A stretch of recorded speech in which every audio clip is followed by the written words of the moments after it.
Hey, it's Sunday in late April 2020. Just had my birthday a few days ago.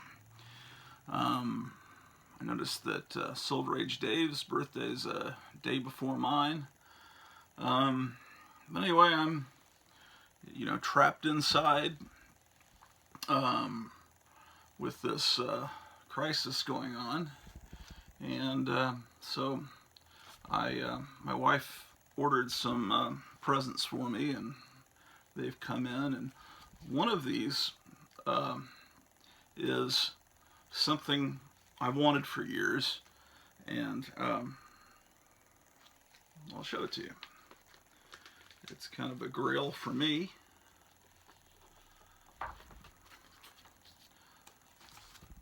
But it's a 1965 issue of Cracked magazine.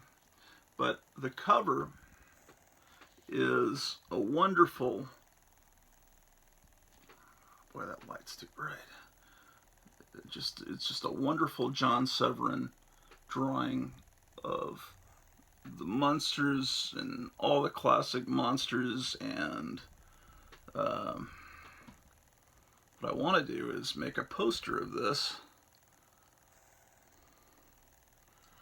I'm a huge monster fan, always have been.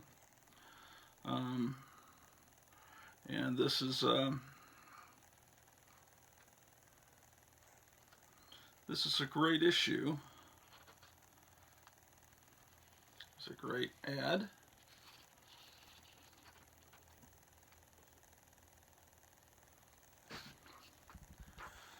Cracked is this is number 43 in May 1965. I was born in April 65, so this might have still been on the stands when I was born. Typically, magazines and comic books are dated about 2 months in advance so they can spend time on the stands.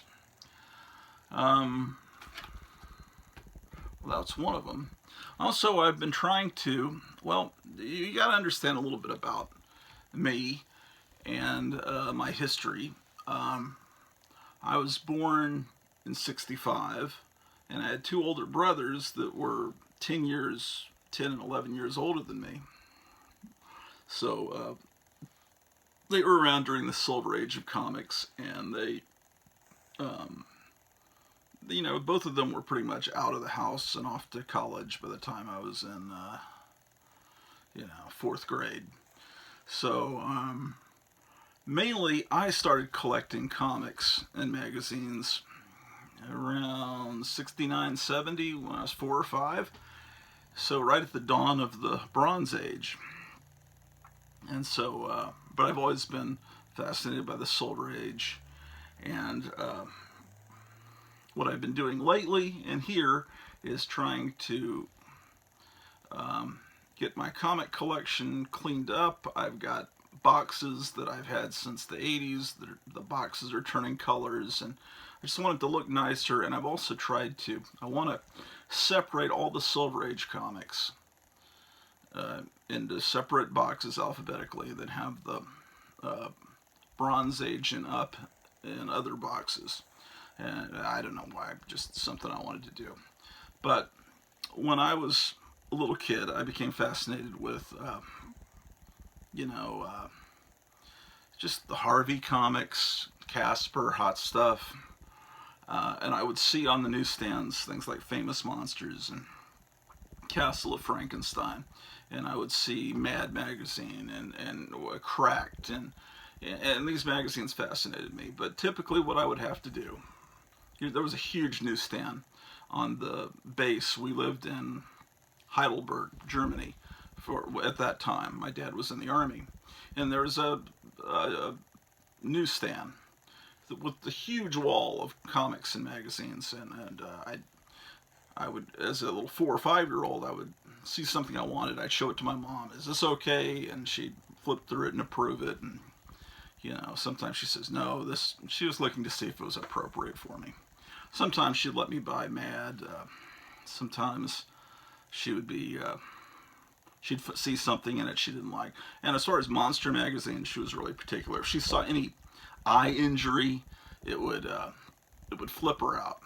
I could think that when one of my older brothers was a baby, he was flailing around and his finger went across my mom's eye, scratched her eye.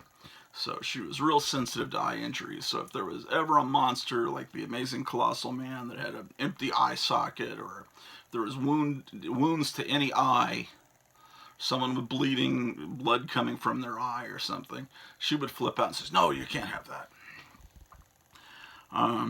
So sometimes she'd let me, very rarely, in that era, no, she didn't let me buy any famous monsters. I don't have any from that time period. But I remember she would let me buy Cracked pretty consistently, and sometimes Mad.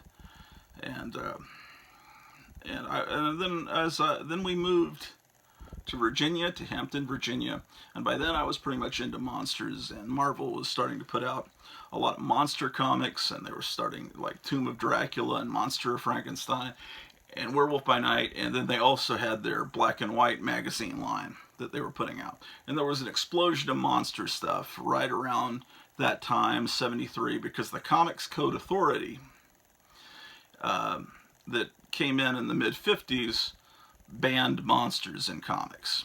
Basically, you weren't allowed to have them unless it was just some cartoony Dracula. So when they relaxed it and let you put in zombies and the undead and all of this, then Marvel just exploded and just threw all monsters they possibly could in there. And I think before Marvel had tried to get around the rules when they created Morbius in the Spider-Man comic, and they called him Morbius the Living Vampire. Because I guess he was technically alive, he wasn't the undead, so it skirted around the rules of the Comics Code. So, anyway, Marvel was putting out all their comics, their Marvel monster comics, and I became really fascinated with that. And Monsters Unleashed, and Dracula Lives, and Vampire Tales. And meanwhile, there would occasionally be an issue of Castle of Frankenstein and the Monster Times on the newsstand. And my mom didn't let me get those, but over the years, I've been collecting the Monster Times. Monster Times was a newspaper tabloid about monsters. It was kind of like the Rolling Stone was at that time, where it would unfold and then unfold again, and then it would be a big newspaper. And Castle of Frankenstein was a tremendous monster magazine that started in the early 60s and was around to the mid 70s. And Famous Monsters was the most well known. And Famous Monsters was amazing. It was amazing. You see a new issue of Famous Monsters, and it was like Christmas morning. It looked beautiful. Forrest J. Ackerman had this tremendous collection of stills from every from his because he was a huge, probably the biggest horror and science fiction collector, and so he had the best stuff, and the production design of the magazine was gorgeous. The problem with Famous Monsters is once you were able to read, you realized that it didn't really say much, and the jokes were not funny really to anyone. But Castle of Frankenstein and the Monster Times were written on a higher level, and they were great. And I went through the closet, found my Castle of Frankenstein box, and I pulled out, and I said, which issues do I not have? And then I ordered, it was kind of like my Christmas birthday present, the issues that I didn't have. And I think now I only need issue 2, and before Castle of Frankenstein started, there was they put out like a one-shot called The Journal of Frankenstein. I need that too. It's from like 59. So I got 4 issues of Castle of Frankenstein in the mail yesterday, and that almost completes my collection. And I got 4 issues of Monster Times, and I still need various issues. I've got them written down. So I live in Arlington, Texas. That's where mycomicshop.com is based out of. Now, mycomicshop.com is a mail-order comic business. It's got a huge warehouse of comics, and they're really good. They ship things really well.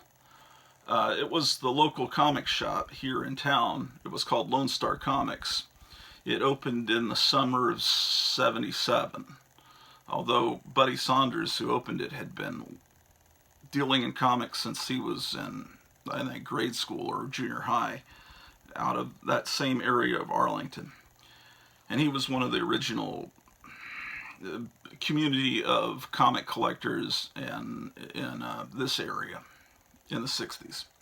Well, he opened that. It was the summer of '77 when Star Wars came out, and I was just about to go into 7th grade. And I remember going in that tiny store, which was smaller than the room I'm in right now, and just being overwhelmed with all the old comics. And you never really were able to see all the old comics then. There weren't comic stores. That was the first I'd ever been in. And I'd never seen that amount of comics except maybe at a flea market in San Antonio when I was a kid. Lived in San Antonio for a while. And that was a great experience. And then he moved to a few other locations. And there was a time, I think in the 80s, when Buddy Saunders kind of went to war, the owner of Lone Star Comics, with the comic industry, because they've started putting in these perverse elements to some of their comics. I think he had a problem with his character Lobo, who was this alien that wore chains, was like a biker, and I think he had a bunch of wives, and I don't know what I wasn't really following it, but I think he was a villain in the Superman comic, but he had his own comic where he was a rapist and did all this stuff. And so you have these adult comics with Lobo, and then you also have Lobo appearing in the regular Superman comics that ostensibly are aimed at children, and he didn't like that. So he put the DC comics in the back of the store and the Marvel in the front. And that upset a lot of people. And then he started trying to make the store a little more family friendly, putting kind of toys in the front of the store, so you have to walk through the toys first. And then for a little while, he was hiring elderly women to be kind of a grandmother figure that would kind of sit there like in a rocking chair at the front of the store to give the store a wholesome image. And I remember thinking, that's kind of cheesy.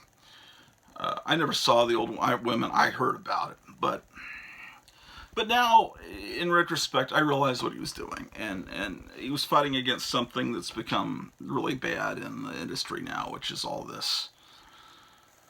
I don't know. They're comics. I like the older comics. I don't like a lot of what's going on now. So, my whole point with this, mycomicshop.com. Okay, at a certain point, Lone Star Comics stopped having back issues, and that's why I went in there, is to get the old comics. And and then he started doing it only mail order through the internet, and so the store became depressing. There weren't old comics in there anymore. So now that store, he closed Lone Star Comics, sold it to some other business that opened it up as Wild West Comics, because Wild West have the same number of letters as Lone Star, so they could kind of put it on the sign and not change too much. So I don't have much use for most modern comic shops unless they have older comics in there. If it's just new comics, it's not that intriguing to me. So anyway, so now with the inability to go out and go to, say, Duncanville bookstore or places like that, I guess I've resorted in this quarantining that we're going through to going and getting and actually using mycomicshop.com and mail order. So, and I went through an addiction with eBay in the early 2000s, and so I've been trying to stay away from mail order, but this kind of forced me back into it. So anyway, ordered some Castle of Frankensteins that I didn't have from mycomicshop.com. Take the tape off. And it's the first time going through them. I spared you the unboxing because mycomicshop.com, they do such a good job boxing that it takes forever to open up. I mean, if you order from them, things aren't going to get damaged. They seem to be. Oh, but the thing is, don't get the. Well, I live local. I mean, I could get on a bike and be at wherever mycomicshop.com is, probably within 10-15 minutes. I used to walk to Lone Star Comics back in the 70s when I was in junior high.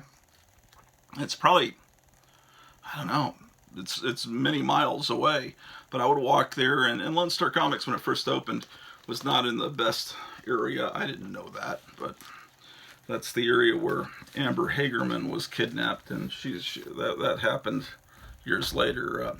She's the girl that the Amber Alert's named after, but that kidnapping happened right over where the original Lone Star was. Anyway, this is an issue of Castle of Frankenstein number 7, and it is one I didn't have, and so this. The interesting thing about Castle of Frankenstein is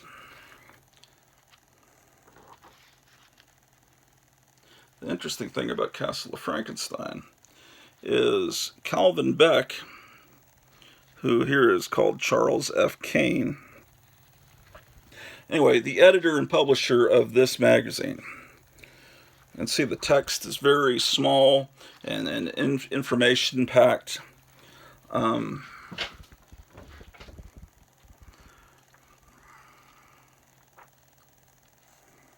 Oh, and this movie guide is what inspired Michael Weldon of Psychotronic, the Psychotronic movie guide, and the guy that put out Psychotronic magazine. I mean, this is what inspired him. This is an issue I did not have. Calvin Beck. I'm not using a high-tech setup. I wouldn't believe how this phone is propped up here. Calvin Beck was a guy that hung out with a circle of science fiction horror type people in, I guess, New York in the late 50s, early 60s. And one of the people he hung out with was Robert Bloch and all Sprague de Camp, all the just the big. I'm not sure who was in that group, honestly, but Robert Bloch apparently based the character of Norman Bates in the Psycho book that came out before the movie on Calvin Beck, who would later put out this magazine. Because Calvin Beck, whenever he came out, he always came out with his mother, and his mother went everywhere. She even audited all of his college classes and went to the classes with him. She never let him out of her sight, and if he went to some party without her, she would call on that every hour to see how he was. And so I think everyone in that circle kind of knew that when Robert Bloch wrote Psycho, it was really based on Calvin Beck. So this issue was not in my box. I swear I own this, but it's probably in some other box, the wrong box. But now, if I didn't own it, I own it now. And if I did, I've got 2 copies now. I don't know the best way to show off this stuff. Maybe I should move this microphone.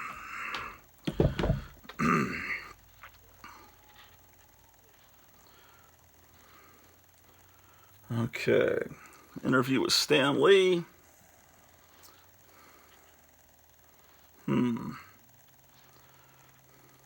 If I do own this, it's not in as good a shape as this. Article in the Avengers. Flash Gordon. Parody called Smash Gordon.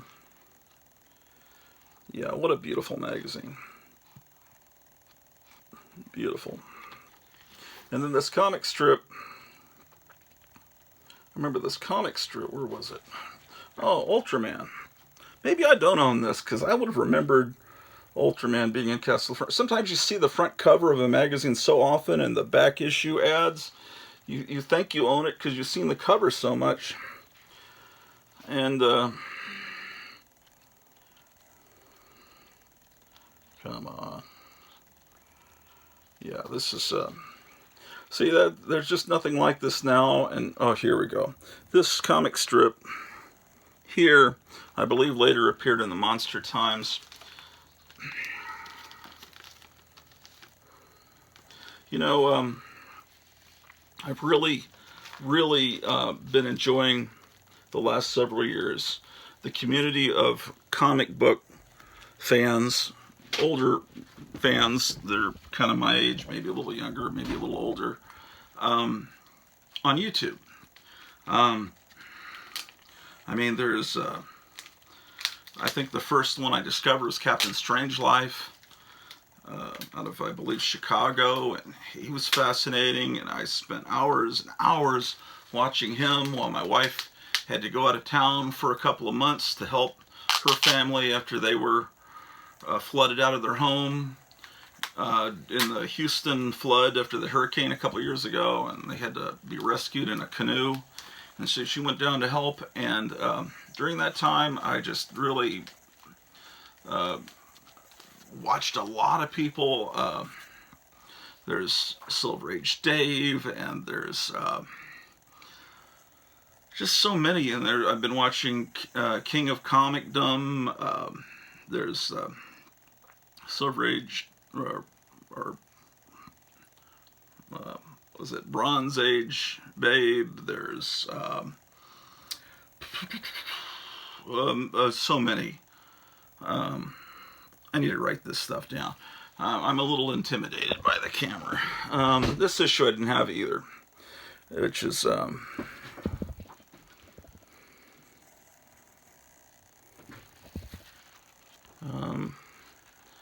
so this issue, yeah, at this point they were having ads in the back, kind of like in the Warren magazines. Wow. I'm going to have a lot of fun reading through this. Of course, Planet of the Apes was a huge, I think just about everybody in the early 70s that was in elementary school, you know, that you went through. I mean,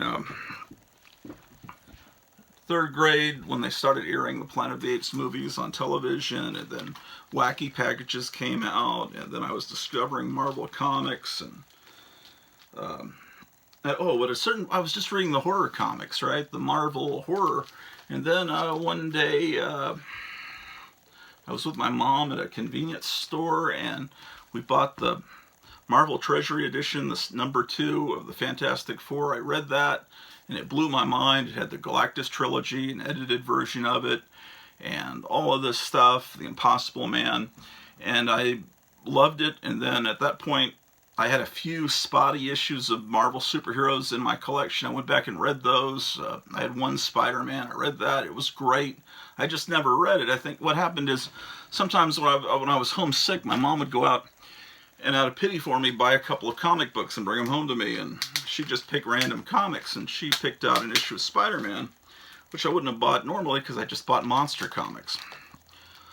Oh, and I was really into Dennis the Menace too. I didn't mention that. But my mom kind of forbid Dennis the Menace for a long time too, because she thought the grammar was, that Dennis the Menace spoke with improper grammar, and I would pick that up.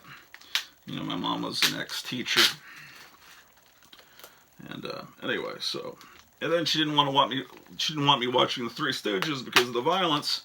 So things that were forbidden, like the monster magazines, the Three Stooges, Dennis the Menace, it kind of creates a lifelong love and fascination with them. You just because they were forbidden. I guess that's the psychology of it. But I think I would have loved them anyway. This is Castle of Frankenstein #4. This is in beautiful condition. Another one I didn't have. Wow.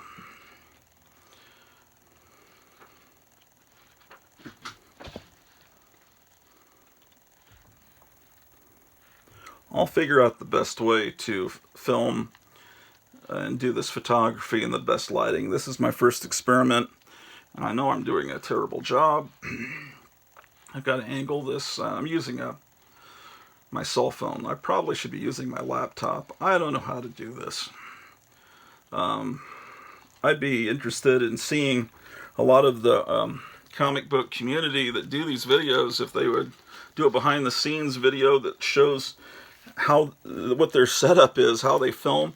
And I certainly don't know how to edit, obviously. Okay, so as far as the Monster Times goes, Monster Times looks like this.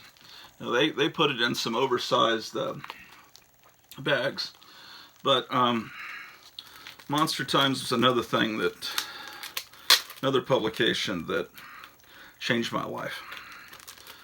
And all these magazines were killed off in the mid-70s. I think what ultimately was the death knell for Famous Monsters was Star Wars coming out, and I love Star Wars. It was the greatest thing in the world in the summer of '77, but then, month after month, Star Wars characters are on the front of Famous Monsters instead of the classic monsters, and Famous Monsters is putting out special editions about Star Wars, and then it's Close Encounters, and I don't have anything against these movies. It's just the monsters were squeezed out, and then the slasher movies came in, and of course J. Ackerman had no interest in that, and then Fangoria came in, and that's Famous Monsters just kind of disappeared at that point. And Monster Times was out by the summer of '76, the year before Star Wars, and Castle of Frankenstein probably ended about '75. So this is the way the Rolling Stone used to be. And you would open it up like so, and then you would read it. This is the format that Rolling Stone was in that time period. And there's an article about Flash Gordon. And this one's still in perfectly white. A lot of these Monster Times are very fragile now. This is basically saving a newspaper from the '70s. It's not, you got to have it in just the right environment. And this one's in great shape. This one is number 47 from May of '76. I think this is the next issue, which was the last one. And when I lived in San Antonio, well, we lived in Germany, '69 through '72, and then I lived in Hampton, Virginia. And they had a wonderful bookstore that had all the monster magazines. And that was the '72, '73 year when I was in second grade. And then we moved to San Antonio, and all the newsstands, they didn't have monster magazines at any of them, at least. And I thought, well, it's just bad distribution. Warren magazines and everything else isn't distributed in San Antonio. But that wasn't true, because one time I had to go to the dentist downtown San Antonio. And we went in a downtown bookstore, and they had everything. And I got the Famous Monsters with Sinbad fighting the skeleton on the cover. That was but I could find all the Marvel monster magazines everywhere, Stop and Go everywhere. But the Warren magazines, I guess I needed to go downtown, and being in third and fourth grade, I didn't have a car. So they weren't at the mall, at least the North Star Mall the bookstore there didn't have them. Then we moved to Tacoma, Washington, because my dad was in the Army. We kept moving, and I didn't, I think I saw one Famous Monsters with Dr. Sardonicus on it at the Base Exchange. But then when we moved to Arlington, Texas in the summer of '76, we went into, I think it was called General Bookstore at the Forum 303 Mall. They had all the magazines, and I bought the last issue of Monster Times. They had Famous Monsters. I remember the Sinbad in the Eye of the Tiger issue was out. They had everything. So I was just going, wherever I lived in San Antonio, somewhere north part of San Antonio, they didn't have that. This issue of the Monster Times, number 19, a good friend of mine who passed away a few years ago owned this original artwork that you see here on the cover that was used for the poster. And so he passed away. He was his name was Tom Ranoni.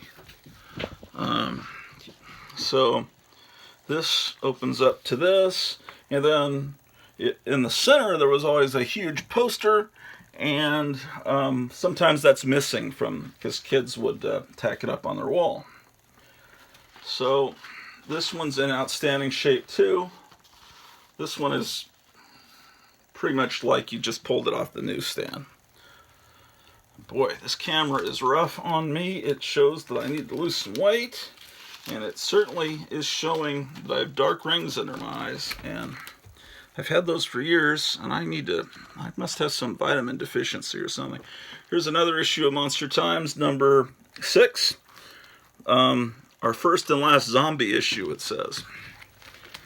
You know, I think these zombie movies and zombie TV series that we've seen so many of in the last few years, it's almost like they've been intentionally placed in our lives to get us ready for this pandemic. And I think it's really sad, because when you go into the supermarket and then there's someone, you know, it's like people are less than human. I don't like it, because you see someone and it's like, oh, I gotta stay away from them. They may have it. Or, you know, you don't want to walk too close to some old person because you're afraid, you know. And so you feel like you're in the Pac-Man game, you know. I want to go down this aisle. No, better go around, go down this aisle and avoid, because it's like you're always avoiding. And I've been trying to avoid supermarkets as much as I can. We're pretty stocked up, but we're going to have to go back in because for some dog food here. This is number 6. I think I just told you that. And again, and it opens up to, and I walked with a zombie. I don't know how, I'm going to spend hours reading these soon, because, oh, and it opens up to charming article about Astro Zombies. Monster Times really championed the EC Comics, and boy, this fluorescent light. I've got to get a better lighting arrangement. So,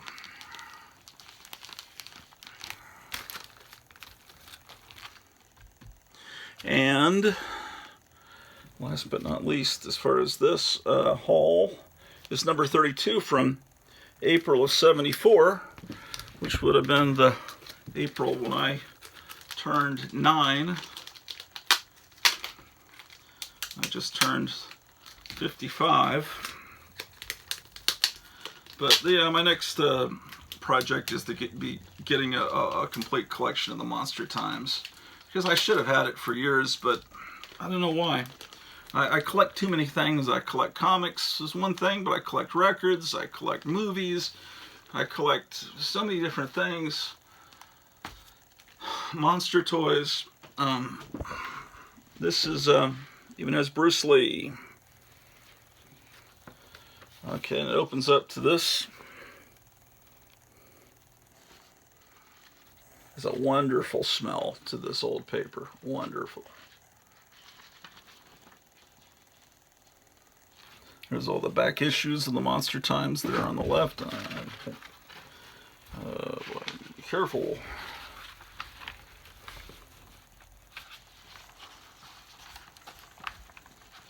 Well, that's not interesting for you to be watching my hairy arm.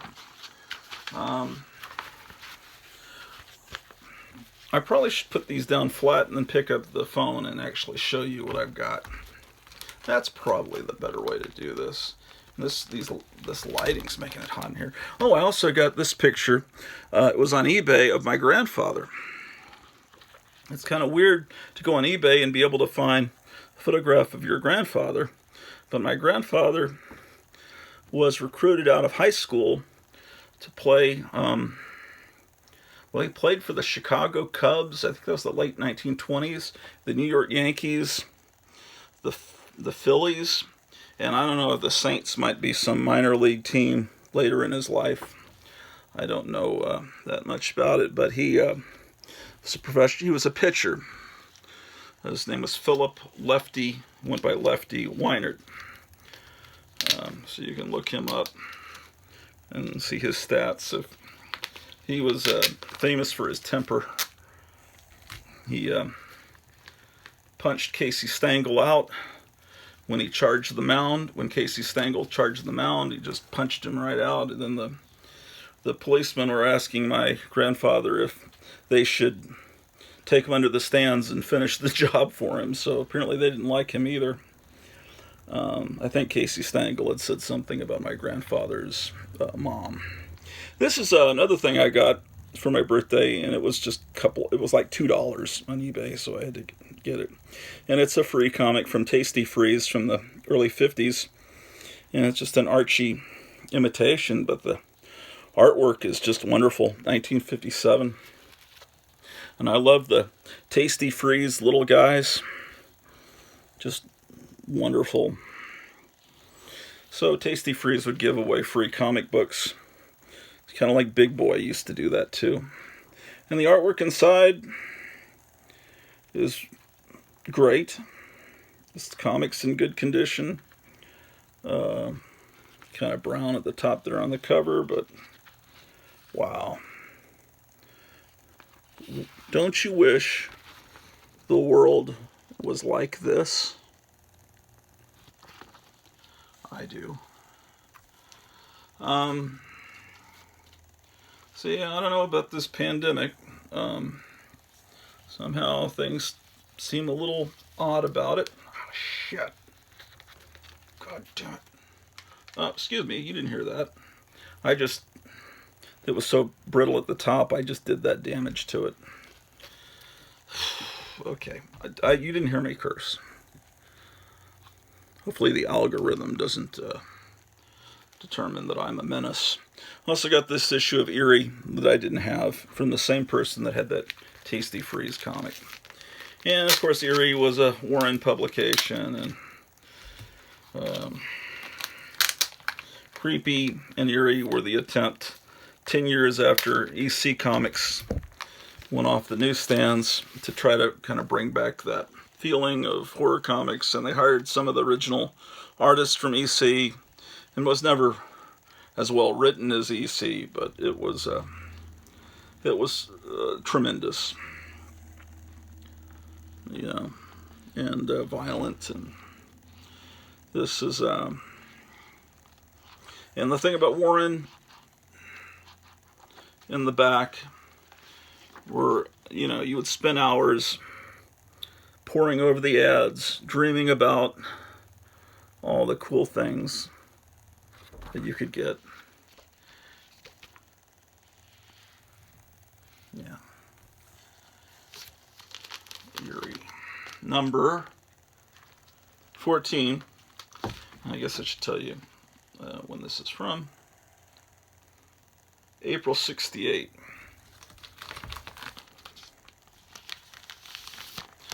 Oh, and the Warren magazine that came out, I think I'm going to move my camera.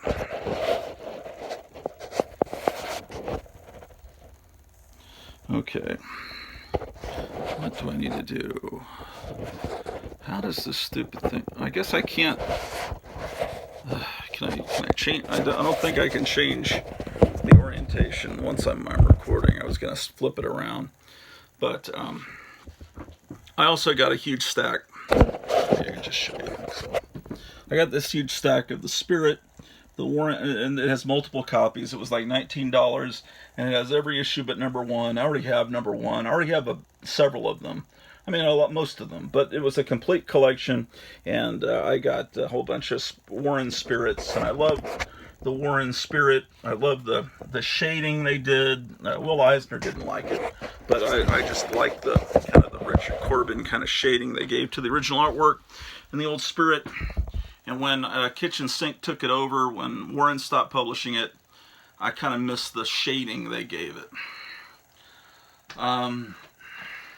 I guess everyone knows that these are at the dollar store, Dollar Tree, for $1 each. Seems like everybody in all the videos I watch, Captain Strangelove, whatever, people have got stacks of them, behind them. And I got in there and picked up, I basically cleared out the Dollar Tree of everything they had, except for one that was open. And I already had that. Yeah, so if there's a Dollar Tree near you, you may want to check to see if they have old Hawk Weirdo model kits, because they've been out a while. I got those right before, like a day or so before everything went Omega Man. Man, there was so much I was going to say, and I can't remember what it is now because I didn't write it down. If there's anything interesting. Here's something I just dug up. It's a Star Trek phaser from when I was in elementary school. Wouldn't it be cool if that on the TV show it said Star Trek on the side of the phaser? What else? Here's some. Remember when? I'll tell you what. Today, if someone gave you a drink this small, you would be outraged. But back in the 70s, I guess we didn't drink quite as much soft drinks as now. Quite as much the quantity. Sorry, not speaking correctly. Here's I don't know, X-Men from 1977. This is let's see, a little bit different size. This one's from well, my eyes are not that good anymore. This is 76. This is 77. They're a little bit bigger. What else do we have? Oh, and Thundra. I always liked her. She was from. She joined the Fantastic Four for a while. She was a Femazon. And from the Groovy Ghoulies, the Creepy Coop. These are just sitting here. Let's see if there's anything else I can show you that's just sitting around here that might be entertaining.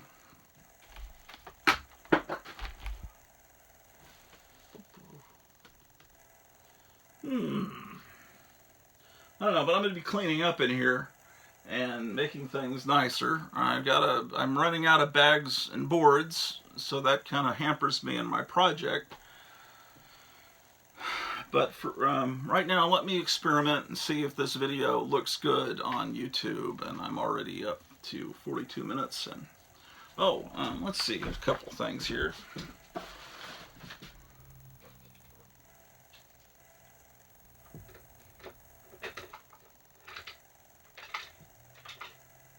I'm still here. I wonder if this still works. No, it's a flicker button, but it just looks just like the old witch in the EC Comics, but it's not authorized. But I thought you might like that.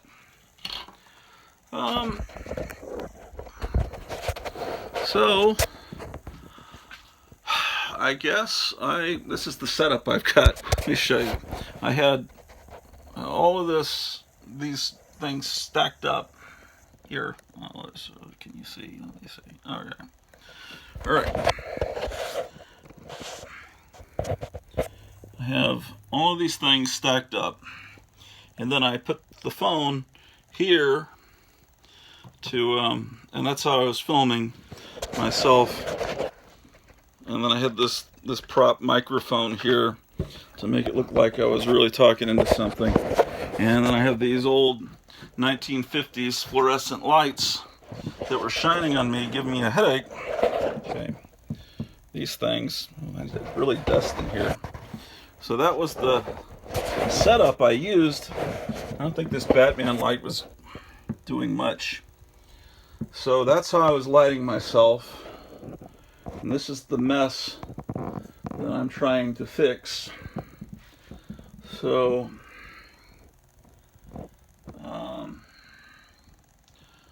I guess that's a wrap. It's I don't know, it's Sunday. It's either April 25th or 26th. Oh, there's the big boy up there. Let me see if I can get over there without breaking my leg. No, I can't reach there. But I'm going to get that big boy and put it with the other big boy that my mother-in-law just sent my wife. I told her I had another big boy upstairs in a different pose. But anyway, so I guess it's a wrap.